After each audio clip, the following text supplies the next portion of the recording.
আসসালামু আলাইকুম। হ্যালো ছাত্রছাত্রী ভাই বোনেরা, আশা করছি সকলে ভালো আছেন। আমিও আসাদুজ্জামান সকলের ভালো আছি। আজকে আলোচনা করব ইংলিশ গ্রামার পজিটিভ ভার্ব নিয়ে। At first you have to know what is positive verb. কোনো ভার্বের সাবজেক্ট যদি সরাসরি কাজ না করে অন্যকে দিয়ে বা অপরকে দিয়ে কাজ সম্পন্ন করা বা কাজটি করিয়ে নেয়, তখন তাকে আমরা পজিটিভ ভার্ব বলি। কোনো কাজ অন্য কাউকে দ্বারা করানো হয় বা ঘটানো হয়, এর ক্ষেত্রে পজিটিভ ভার্ব বা প্রযোজ্য ক্রিয়া হয়। পজিটিভ ভার্ব হিসেবে আজকে আমরা হ্যাভ, গেট, মেক, লেট এবং হেল্পের ব্যবহার দেখব। টিউটোরিয়ালটি খুবই গুরুত্বপূর্ণ। আজকে টিউটোরিয়ালটি সকল ছাত্রছাত্রী এবং যারা ইউনিভার্সিটি অ্যাডমিশন টেস্ট দিবেন, সেই সাথে যারা চাকরি প্রত্যাশী বিসিএস প্রিলিমিনারি পরীক্ষা দিবেন এবং যারা বিভিন্ন ব্যাংক, বিমা, জবের জন্য পরীক্ষা দিবেন, তাদের সকলের জন্য টিউটোরিয়ালটি খুবই গুরুত্বপূর্ণ। তো সকলকে দেখার জন্য অনুরোধ জানাচ্ছি। আসসালামু আলাইকুম। এখানে টিউটোরিয়ালটির শুরুতেই আমাদের সিম্পল ভার্ব এবং পজিটিভ ভার্বের তুলনামূলক চিত্র দেখানো হয়েছে, যাতে বুঝতে সহজ হয়। যেমন ইট হচ্ছে নিজে খাওয়া, যেমন আই ইট রাইস, আমি ভাত খাই। এখানে ফিড হচ্ছে অন্য কাউকে খাওয়ানো। রিমেম্বার হচ্ছে স্মরণ করা, আর রিমাইন্ড মানে কাউকে স্মরণ করিয়ে দেওয়া, এটা পজিটিভ ভার্ব। লার্ন হচ্ছে শেখা, নিজে শেখা, এটা সিম্পল ভার্ব। আর টিচ হচ্ছে এখানে অন্য কাউকে শেখানো। স্টুডেন্ট শিখে, টিচার শিক্ষা দেয়। এখানে টিচটা হচ্ছে অন্য কাউকে শেখানো, এটা পজিটিভ ভার্ব। সি হচ্ছে নিজে দেখা, আর শো হচ্ছে কাউকে দেখানো, শোটা এখানে পজিটিভ ভার্ব। নো হচ্ছে জানা, ইনফর্ম হচ্ছে অন্য কাউকে জানানো বা কাউকে তথ্য প্রদান করা, ইনফর্মটা হচ্ছে এখানে পজিটিভ ভার্ব। এখানে কিছু উদাহরণ দেওয়া হয়েছে যাতে বুঝতে সহজ হয়। যেমন যদি বলা হয় সিম্পল ভার্ব হিসেবে মাদার ইজ ইটিং বা আই এম ইটিং, আমি খাচ্ছি বা মাদার খাচ্ছেন, মাদার ইজ ইটিং, এখানে সিম্পল ভার্বের ব্যবহার হয়েছে। এটা পজিটিভ ভার্ব দেখুন ব্যবহার করে দেখানো হয়েছে। যেমন mother is feeding her baby, মাতা শিশুকে খাওয়াচ্ছেন, এটা হচ্ছে পজিটিভ ভার্ব। এখানে মা মূলত তার শিশুকে খাওয়াচ্ছেন, মা নিজে খাচ্ছেন না, কিন্তু তার শিশুকে খাওয়াচ্ছেন। এই কারণে এটা এখানে যখন কোনো সাবজেক্ট নিজে কোনো কাজ করে না কিন্তু অন্য কাউকে দিয়ে কাজটি করে নেন, তখন এখানে পজিটিভ ভার্ব বা প্রযোজ্য ক্রিয়ার ব্যবহার হবে। এরপর আসুন দেখুন, আই লার্ন অ্যারাবিক ল্যাঙ্গুয়েজ, আমি আরবি ভাষা শিখি। এখানে সিম্পল ভাবে ব্যবহার হয়েছে। এটাকে যদি বলা হয় I teach my student Arabic language, আমি আমার ছাত্রছাত্রীদের বা শিক্ষার্থীদের অ্যারাবিক ল্যাঙ্গুয়েজ শিক্ষা দেই, অর্থাৎ আরবি ভাষা শিক্ষা দেই। এখানে আমি নিজে শিখি না, আমি আমার স্টুডেন্টদেরকে শিক্ষা দেই, অর্থাৎ এখানে পজিটিভ ভার্বের পরিপূর্ণ ব্যবহার হয়েছে। পজিটিভ ভার্বের 5টি রুলস বা স্ট্রাকচার এখানে দেওয়া হয়েছে। যে কোনো পরীক্ষায় যদি পজিটিভ ভার্ব সম্পর্কে কোশ্চেন আসে, তাহলে এই 5টি স্ট্রাকচারের মধ্যেই যে কোনো একটাতে পড়বে। অর্থাৎ এই 5টি স্ট্রাকচার যদি সুন্দর করে মনে রাখা যায়, তাহলে পজিটিভ ভার্বের যত প্রকারের কোশ্চেনই আসুক এর মধ্যে থেকে হয়ে যাবে এই 5টা স্ট্রাকচার জানা থাকলে। যেমন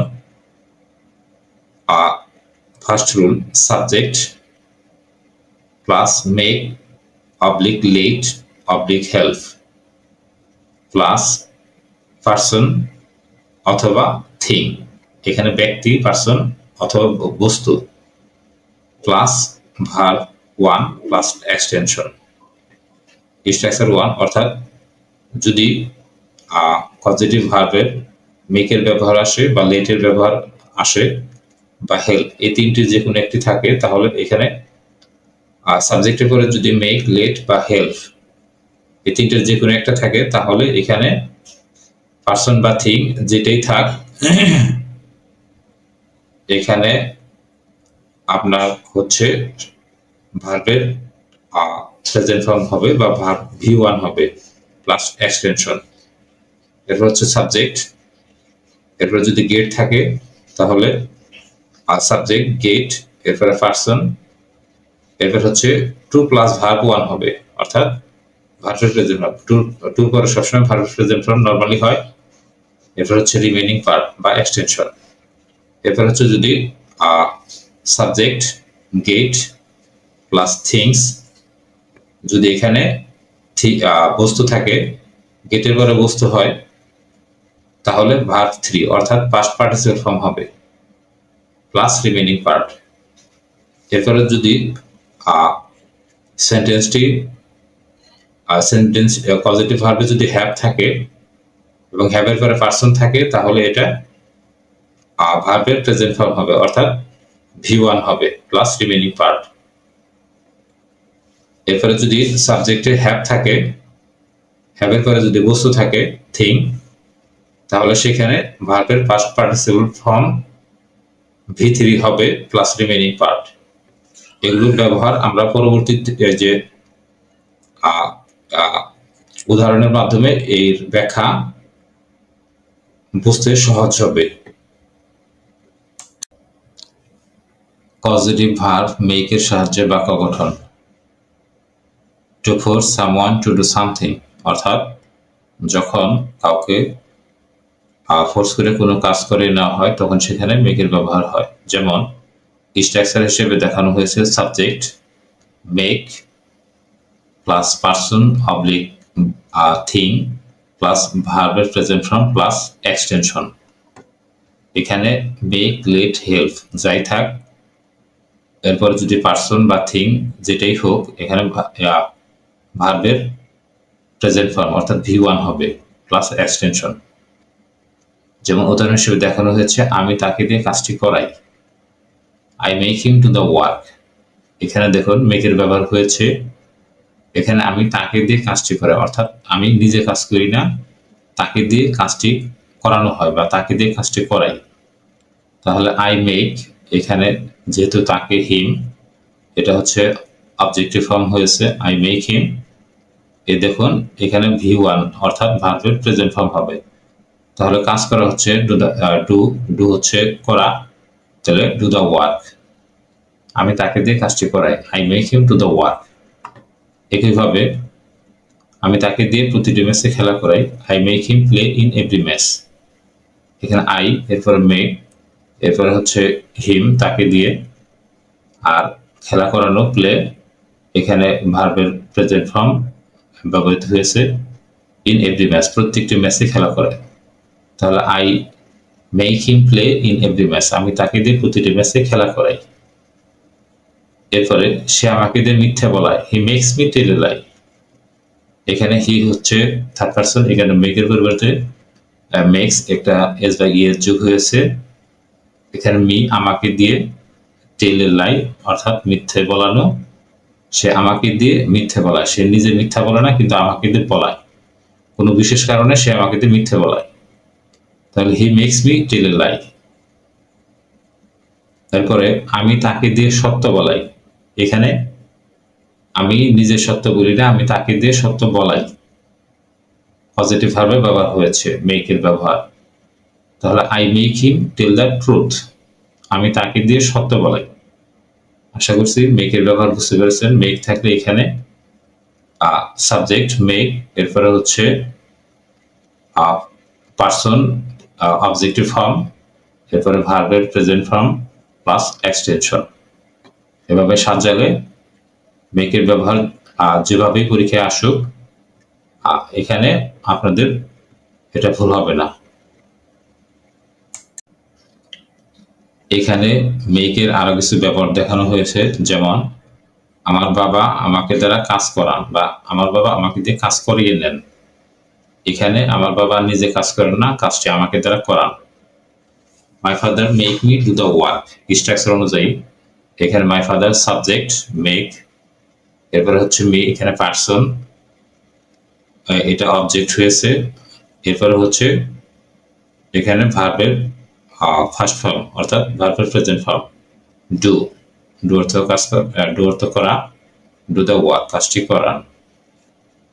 তাহলে আমার পিতা আমাকে দিয়ে কাজ করিয়ে নেন। My father make me do the work. এরপরে আমি তাকে সমস্যাটা বুঝিয়ে দিই। আমি মূলত তাকে সমস্যাটা বুঝিয়ে দিই। I make him understand the problem.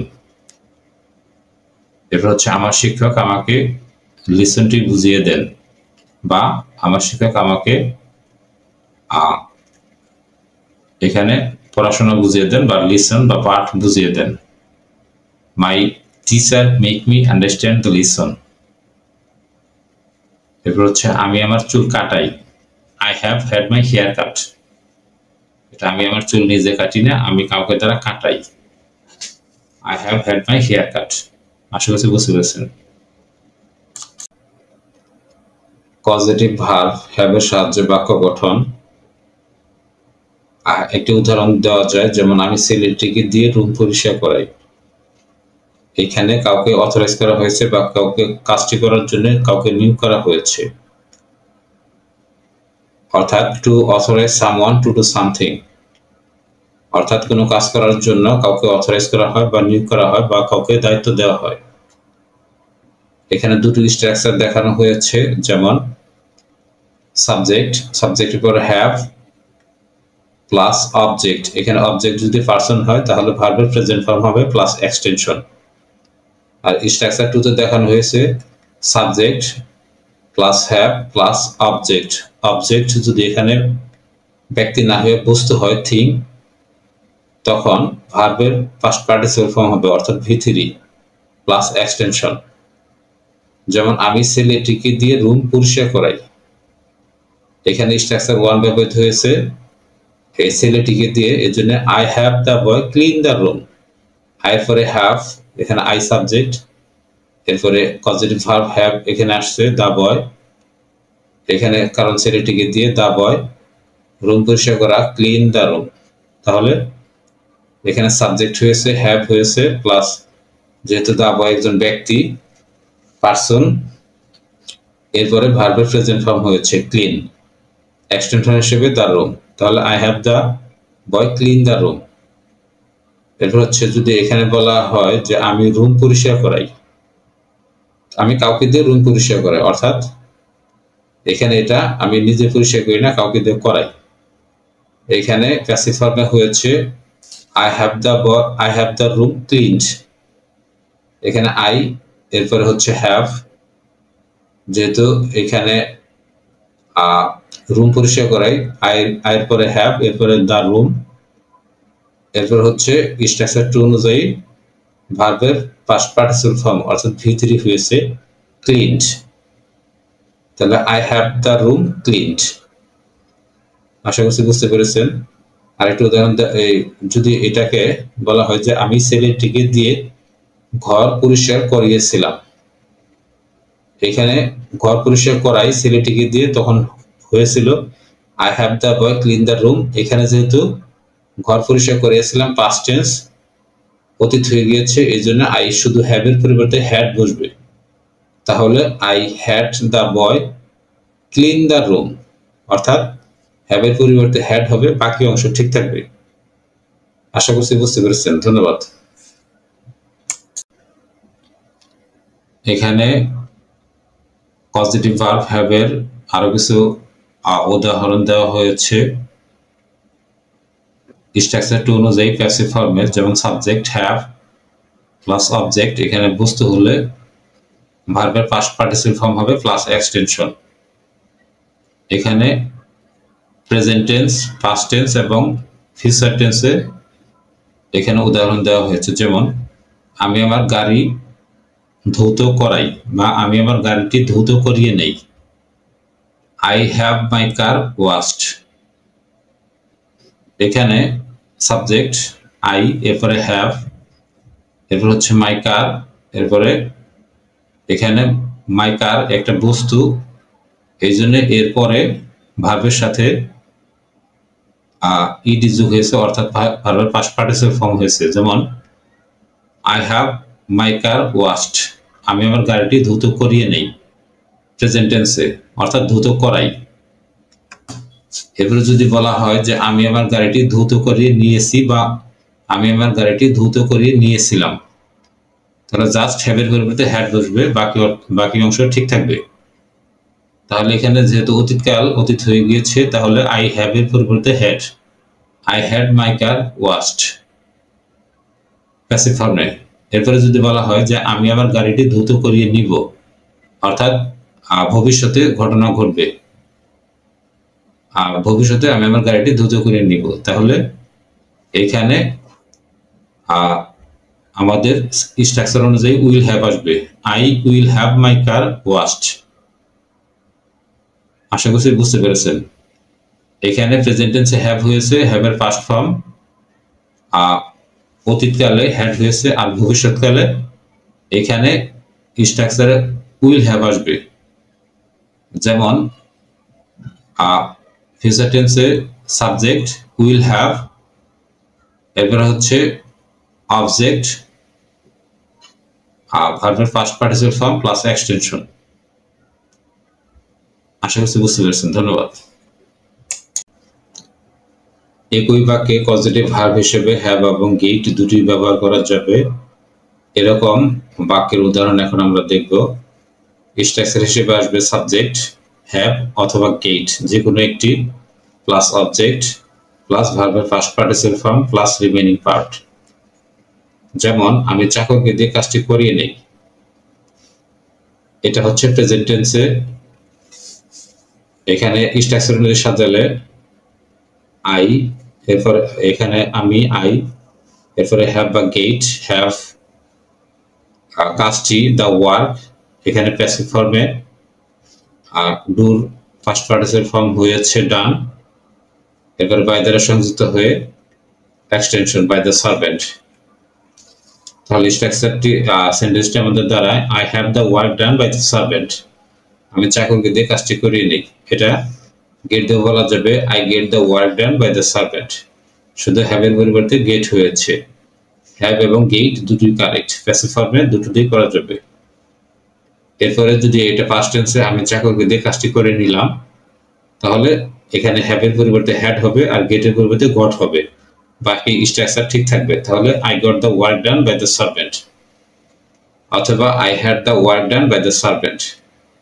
যদি ভবিষ্যতে কালে বলা হয়, যেমন আমি চাকরকে দিয়ে কাজটি করে নেব, তাহলে এখানে উইল হ্যাভ আসবে, I will have the work done by the servant.